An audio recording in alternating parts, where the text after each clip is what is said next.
So welcome back, guys. Man, that pizza was outrageous.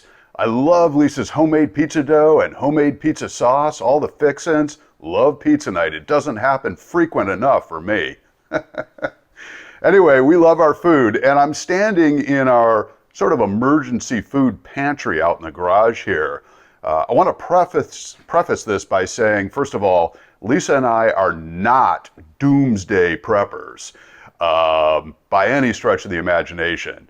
However, we both are sensitive to the fact that we'd like to have a certain amount of emergency food on hand. You know, we recognize the fact that we're in a difficult place to get to. There's only one way in and out of where we live. And, you know, that one way is subject to certain kinds of risks that may break down the ability for supplies to get to us. So, you know, it's a fact that in most grocery stores around the country, including ours, there's about a 3-day supply of food on the shelves. So if the system breaks down like we've seen happen in the past, those shelves get emptied pretty dang quick. So, you know, we both agreed that we wanted to have a certain amount of emergency food on hand. And that's what this pantry is about. Right here, what you see are basically canned goods and, you know, longer shelf life food items that we actually eat as well. It's important. Your emergency food should be food that you actually eat. So we circulate through some of this stuff. You know, we try to eat as much organic as we can. So most of these, you know, soups and beans and so forth, they are organic. Same thing with our pastas. And what we have here is about 3 months worth of food for the two of us. But we ultimately would like to have a full year of food on hand. And we're not quite there yet, but we took a step recently and it just got delivered to help move us toward getting to that full year of emergency food storage. So I'll show you. Yeah, so check it out, guys. This is a 3-month worth of food storage of dehydrated food and meals.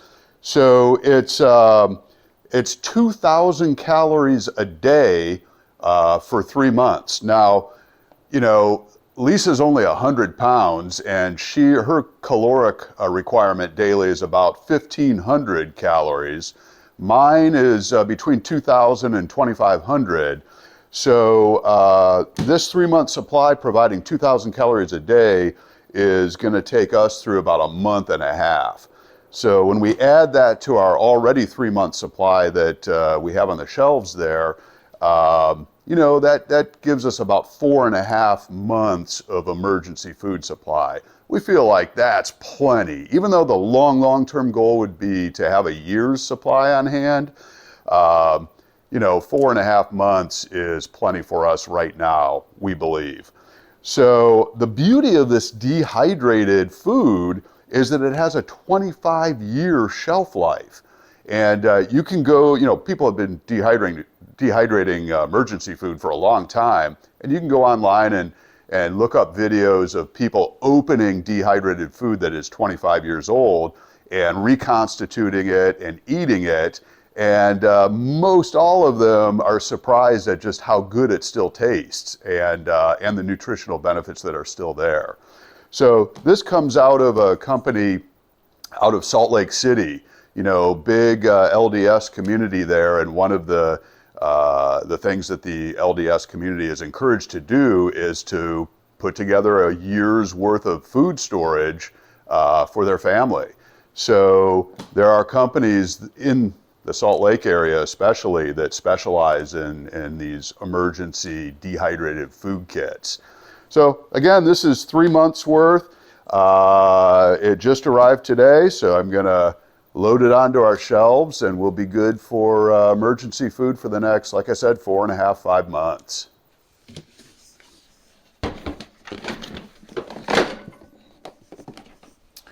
Okay guys, so there you have it. Again, very, very unlikely that we'll ever have to get into this, but should the situation arise, it's nice to know that we've got it here.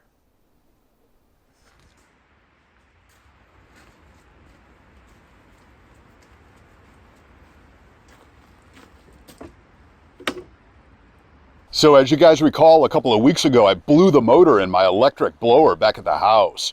So today I stopped by my local Sthil dealer. Love that place. Chris is the owner. Awesome. And picked up this Sthil BG86, which is their most powerful handheld blower. I was very tempted to go with a backpack style blower, but man, those things are spendy. So this will do the job just fine for what I need it for. It's a little over 1 horsepower. It'll blow up to 190 miles an hour.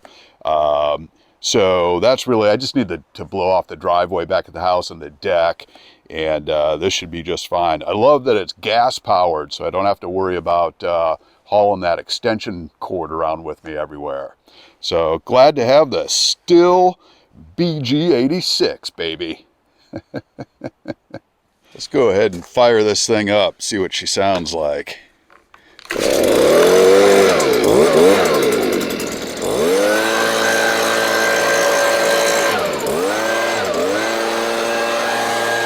Nice.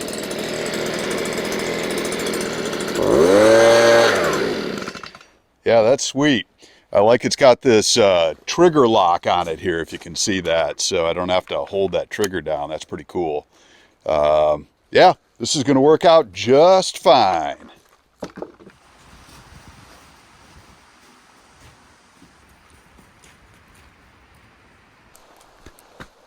Oh, by the way, one of my projects this winter is to get this wood split. I've got this giant pile here behind me.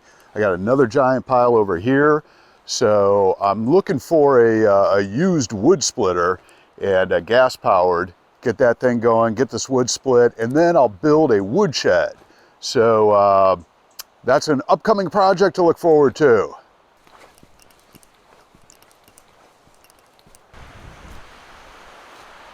So as you guys can see, I still have the rest of the lattice work to finish up skirting the bottom of Lisa's studio. And I was hoping to do that this afternoon, but if you guys can hear, the wind has really kicked up just in the last 15 minutes.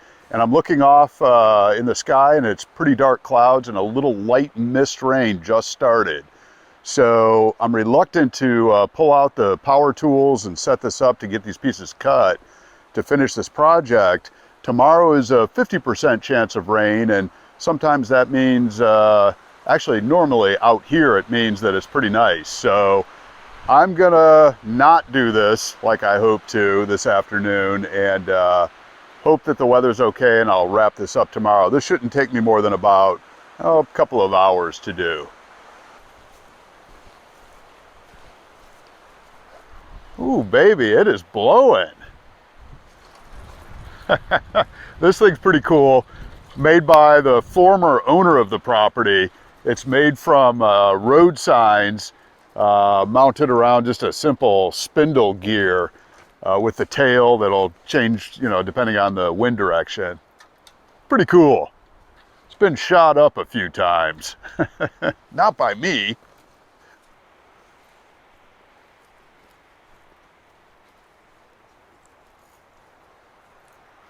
I don't know if you guys can see that or not, but that is a wood rat nest. Show you here. They're pretty big. That one's about, I'd say, a little more than 5 feet tall and just about as wide.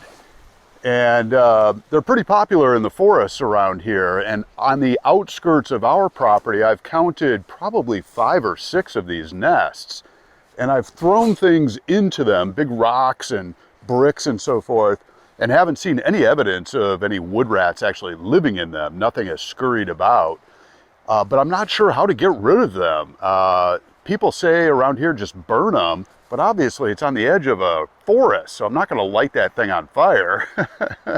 I thought about maybe throwing a grappling hook, to the other side, connecting it to the tractor and just kind of ripping it out with my tractor and then burning the nest out here somewhere. But I'm not sure. If you guys have any experience with these and have an idea how to get rid of them, let me know in the comments.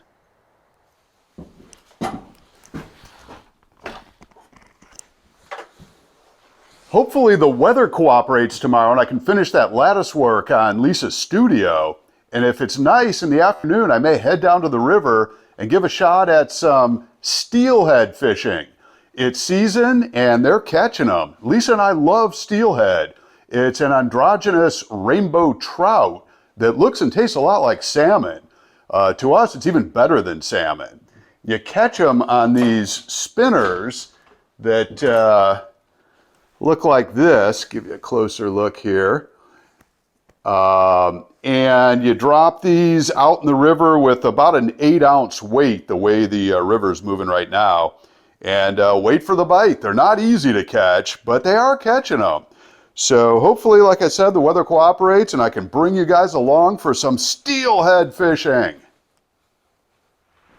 Well guys, next day, and I was really hoping that this weather would blow through, but so far it's not. It's raining like a banshee, and you know, I don't think I'm going to be able to get to doing that lattice work today like I hope to. And certainly I just looked at the forecast and the chance for more rain is increasing as the day goes on. So I'm not going to get down to the river either. So that's a bummer. Sorry about the boring video this week, guys. There's just not much going on out here during the winter time. And if the weather doesn't cooperate, you know, it's hard for me to get out and adventure. So I think I'm going to wrap it up here. I appreciate you guys watching. Please subscribe if you haven't yet. Smash that like button if you enjoyed the video.